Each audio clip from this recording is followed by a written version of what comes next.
બસ્તી બસ્તી એક આયુર્વેદનું જે પંચકર્મ છે એમાંનું એક કર્મ છે. હવે આ જે ચોમાસાની ઋતુ ચાલી રહી છે ને, તો ચોમાસાની ઋતુમાં વાયુનો પ્રકોપ વધારે થાય છે. જનરલી યથા પિંડે તથા બ્રહ્માંડે, એટલે કે આસપાસના વાતાવરણમાં વાયુનો જે પ્રકોપ હોય છે, શરીરમાં પણ એ જ રીતનું સેમ હોય છે.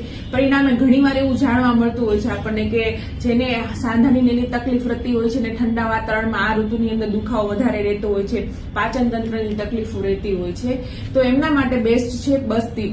આ સિવાય વાયુથી 80 પ્રકારના રોગો થાય છે, એટલે મોટા ભાગના જે રોગો છે એ વાયુથી થાય છે, એટલે એના શમન માટે આપણે બસ્તી આપી શકીએ, કેમ કે જે વાયુ છે એની શ્રેષ્ઠ ચિકિત્સા છે બસ્તી. હવે બસ્તીની અંદર તમને ખબર છે એ પ્રમાણે કે મેં આગળ જણાવ્યું છે કે ગુદા મારફતેથી એક ઔષધિવાળું દ્રવ્ય જે ક્વાથ એટલે કે પાણી ફોર્મમાં પણ હોઈ શકે અને સ્નેહ ફોર્મમાં પણ હોઈ શકે, બરાબર.